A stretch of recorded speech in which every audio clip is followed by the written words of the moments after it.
Hi, hello, and welcome. This is Lou Abbott. I'm the founder of MLMTheWholeTruth.com and the author of the book and course by the same name, MLM The Whole Truth. And that's available, of course, at my website, MLMTheWholeTruth.com. I want to welcome you to a continuing discussion of the critical success factors. In my book, I talk about 12 critical success factors that are absolutely necessary. They need to be in place if you want to achieve the greatest kind of income. That income I call reliable, long-term, leveraged residual income. So RLLRI, reliable, long-term, leveraged residual income with a network marketing company. And in this particular discussion, we're going to talk about critical success factor number 7 that deals with competitive pricing. How important that is. So often people forget basic business fundamentals when they start working with a multi-level marketing company. I'm asking you not to do that ever. So we're going to talk about competitive pricing, but in the context of that, a very interesting, larger issue emerges, one that's important for everybody, important for our industry as a whole. What's that issue? Well, it's illegal pyramids versus legal distribution.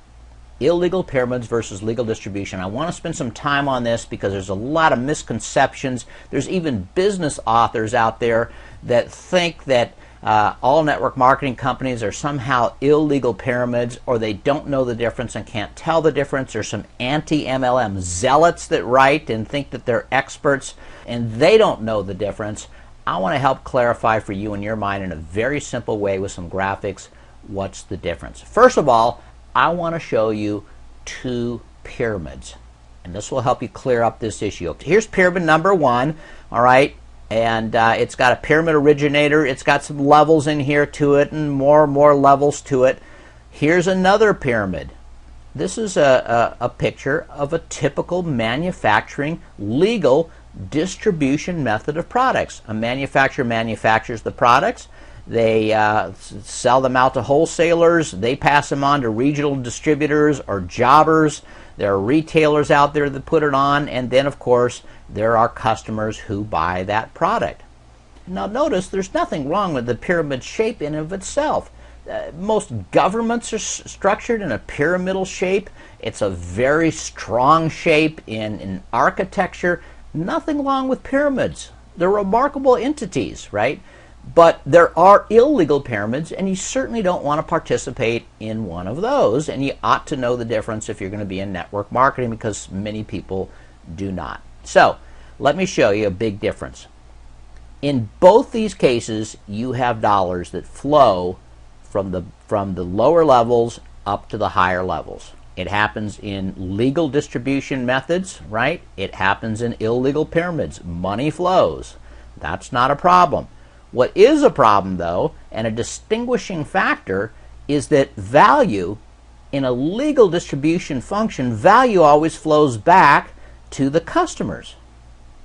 So while you have dollars going up, you have value flowing back, and you have lots of customers who with a free will are saying, I happily give my money because I'm getting value.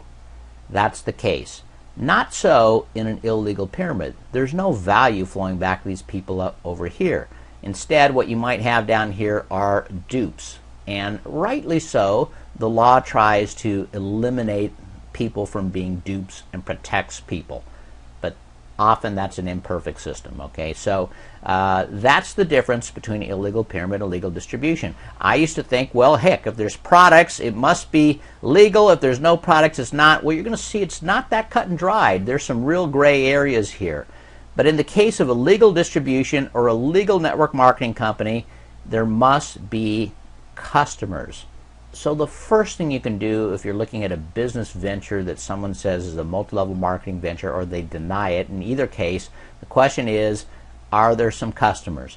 Are there real customers who buy the products or service and even reorder even though they're not part of the comp plan? In other words, it's not an additional motivation. They just think that it's a good value. Good question to ask. What percentage of the sales are to customers? Now, what percent should there be? There isn't a legal definition of that. In many states it's different, but there ought to be a significant percentage of customers who are buying the products even though their main motivation has nothing to do with the compensation plan. If there's not a significant number of customers that are buying the product, the company runs the risk of litigation or being closed down, or perhaps even the principals or the top leaders going to jail. All right, so a typical legal MLM distribution model looks something like this. You do have a manufacturer, you've got an MLM company. Sometimes it's the same. The company manufactures their products, but more often than not, that's not the case. The MLM company simply works as a sales arm. They have their products manufactured and labeled, private labeled for them, and that's okay. You've got your upper level distributors, you've got your middle level distributors, you have your newest distributors, then underneath it all, you have customers, and of course, that's the critical thing. You have to have dollars flowing up. Obviously, if there's no dollars flowing up, you're in trouble. And to be legal, you have to have value flowing back through the ranks to the customers ultimately. Now, here's another question that comes up. It's a myth I want to dispel. Does it matter how many levels there are between the manufacturer and the customers? Does that matter at all? Well, the answer, candidly, is no, right? It doesn't matter at all. All that matters is that there's value flowing and that the customers are happy. If you had 100 levels and you were paying 100 people between the manufacturer and the customers, but the customers still felt they were getting great value, what difference could it possibly make? Doesn't make any difference at all. Now, is it possible if you have 100 people getting paid before the customers can receive their value? Well, it might. The more levels there are, the more difficult it is. But the question is not how many levels and how many people are here. The question is there real value going to customers, and do they see it as such, and can you establish that that's a reality? If so, no harm, right? It can be completely legal. Now, one other myth while we're at it. Sometimes people say, well, okay, part of the problem is the people that get in early make all the money, and the people that come late don't make any. In a properly designed network marketing compensation plan, it doesn't matter whether you come in early or you come in later. If the compensation plan allows for it, you should be able to make a lot more money, even though there's hundreds of people above you in the compensation plan. Let me just show you how this works, all right?